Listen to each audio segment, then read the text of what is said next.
So ಇದೇ ರೀತಿಯಾದಂಥ ಮತ್ತೊಂದು ಘಟನೆ ಬೆಂಗಳೂರಿನಲ್ಲಿ ನಡು ರಸ್ತೆಯಲ್ಲೇ ಯುವತಿಯ ಮೇಲೆ ಅಟ್ಟಹಾಸವನ್ನ ಮೆರೆಯಲಾಗಿದೆ. ಅಣ್ಣನ ಪ್ರೀತಿ ನಿರಾಕರಿಸಿದ್ಲು ಅನ್ನೋ ಕಾರಣಕ್ಕೆ ತಮ್ಮ ಹೋಗಿ ಆ ಯುವತಿಗೆ ಚಾಕುವಿನಿಂದ ಇರಿದು ಬಿಟ್ಟಿದ್ದಾನೆ. ಇದ್ಯಾವ ಮಾನಸಿಕತೆ ಸ್ವಾಮಿ? ಆಕೆಗೆ ಇಷ್ಟ ಇದ್ರೆ ಇಷ್ಟ ಅಂತ ಹೇಳ್ತಾಳೆ, ಇಲ್ಲ ನಿರಾಕರಿಸ್ತಾಳೆ. ಅದರಲ್ಲಿ ಏನಿದೆ? ಹೋಗಿ ಆಕೆಗೆ ಚಾಕುವಿನಿಂದ ಇರಿದಿದ್ದಾನೆ ತಮ್ಮ. ಆಸ್ಪತ್ರೆಯಲ್ಲಿ ನೆರಳಾಡಿ ಜೀವ ಬಿಟ್ಟಿದ್ದಾಳೆ ಪಾಪ ಲಾ ಸ್ಟೂಡೆಂಟ್ ಅಮೃತ. HAL ರಸ್ತೆಯ ಕೋಡಿಹಳ್ಳಿಯಲ್ಲಿ ನಡೆದಿದ್ದಂತ ಘಟನೆ ಇದು. ಒಂದೇ ಏರಿಯಾದವರಾಗಿದ್ದ ಧನುಷ್, ಸೂರ್ಯ ಮತ್ತು ಅಮೃತ ಓಂ ಶಕ್ತಿ ಮಾಲೆ ಹಾಕುವ ವೇಳೆ ಎರಡೂ ಕುಟುಂಬ ಪರಿಚಯ ಆಗಿತ್ತು.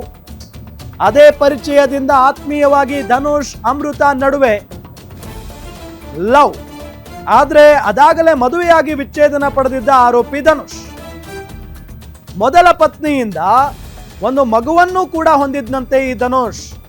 ಮೊದಲ ಮದುವೆ ಹಾಗೂ ಮಗು ವಿಚಾರವನ್ನ ಧನುಷ್ ಆಕೆಯಿಂದ ಮುಚ್ಚಿಟ್ಟಿದ್ದ. ಬಳಿಕ ವಿಚಾರ ತಿಳಿದು ಪ್ರಿಯಕರ ಧನುಷ್ನಿಂದ ಈ ಅಮೃತ ದೂರ ಆಗಿರ್ತಾಳೆ. ಅದು ಈ ತಮ್ಮನಿಗೆ ಗೊತ್ತಾಗುತ್ತೆ. ನಮ್ಮ ಅಣ್ಣನ ಪ್ರೀತಿಯನ್ನ ನಿರಾಕರಿಸಿದವಳನ್ನ ಉಳಿಸೋದಿಲ್ಲ ಅಂತ ಹೇಳಿಬಿಡ್ತಾನೆ ಸೂರ್ಯ. ಅದೇ ರೀತಿ 13ರಂದು ಯುವತಿಯ ಮನೆ ಬಳಿ ತೆರಳಿ ಗಲಾಟೆಯನ್ನ ಮಾಡ್ತಾನೆ.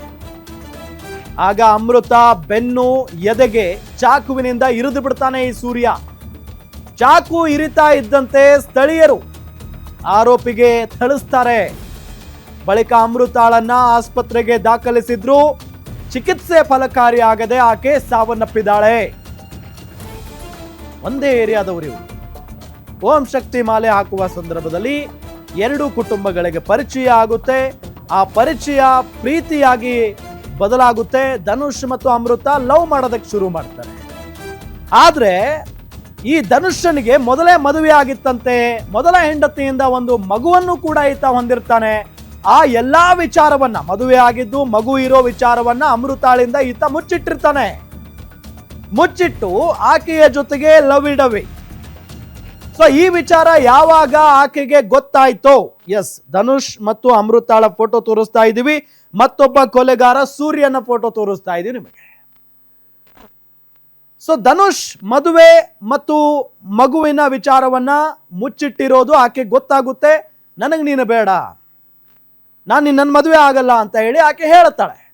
ಅಷ್ಟಕ್ಕೆ ನನ್ನ ಅಣ್ಣನನ್ನ ನೀನು ದೂರ ಮಾಡ್ತಾ ಇದೀಯಾ ಅಂತ ಹೇಳಿ ಈ ಸೂರ್ಯ, ಧನುಷನ ತಮ್ಮ ಸೂರ್ಯ, ಆಕೆಯ ಮನೆ ಬಳಿ ಹೋಗಿ ಗಲಾಟೆ ಮಾಡುವಾಗ ಸಂದರ್ಭದಲ್ಲಿ ಚಾಕುವಿನಿಂದ ಬೆನ್ನು ಮತ್ತು ಎದೆಗೆ ಇರಿದು ಬಿಡ್ತಾನೆ ಪಾಪಿ. ಅದಾದ ನಂತರ ಪಾಪ ಆಕೆಯನ್ನ ಆಗಲೇ ಸಿಕ್ಕಾಪಟ್ಟೆ ರಕ್ತ ಹೋಗಿರುತ್ತೆ. ಆಸ್ಪತ್ರೆಗೆ ದಾಖಲು ಮಾಡ್ತಾರೆ. ಚಿಕಿತ್ಸೆ ಫಲಕಾರಿಯಾಗದೆ ಈಗ ಆಕೆ ಸಾವನ್ನಪ್ಪಿದ್ದಾಳೆ. ಇಂಥ ಘಟನೆಗಳು ಇತ್ತೀಚಿನ ದಿನಗಳಲ್ಲಿ ಸಿಕ್ಕಾಪಟ್ಟೆ ಆಗ್ತಾ ಇದ್ದಾವೆ. ಇವ್ರಿಗೆ ಯಾವ ಭಯಾನೂ ಇಲ್ಲ. ಇವರಿಗೆ ಕಾನೂನಿನ ಭಯ ಇಲ್ಲ, ಜೈಲು ಭಯ ಇಲ್ಲ, ಶಿಕ್ಷೆ ಆಗುತ್ತೆ ಅನ್ನೋ ಭಯ ಇಲ್ಲ. ಅದು ಯಾವ ಧೈರ್ಯದ ಮೇಲೆ ಹೋಗಿ, ಅದು ಯಾವ ಬಂಡ ಧೈರ್ಯ ಇವರಿಗೆಲ್ಲ? ಕೊಲೆ ಮಾಡುವ ಹಂತಕ್ಕೆ ಇಳಿತಾರೆ, ಕೈಯಲ್ಲಿ ಚಾಕು ಹಿಡಿತಾರೆ ಅಂತ ಅಂದ್ರೆ ಇವರೆಲ್ಲ ಮನುಷ್ಯರ? ಹೋಗಿ ಒಂದು ಪಾಪ ಯುವತಿಯ ಎದೆ ಜೊತೆಗೆ ಬೆನ್ನಿಗೆ ಇರಿತಾನೆ. ಇವರು ಮದುವೆ ಆಗಿರೋದನ್ನ ಮುಚ್ಚಿಟ್ಟಿದ್ದಾರೆ, ಒಂದು ಮಗು ಇರೋದನ್ನ ಮುಚ್ಚಿಟ್ಟಿದ್ದಾರೆ. ಮತ್ತೆ ಆ ಯುವತಿ ಹೆಂಗೆ ಒಪ್ಕೊಳ್ಳೋದಕ್ಕೆ ಸಾಧ್ಯ? ಇಂಥ ಘಟನೆಗಳು ಪದೇ ಪದೇ ರಾಜ್ಯದಲ್ಲಿ ನಡೀತಾನೆ ಇದ್ದಾವೆ.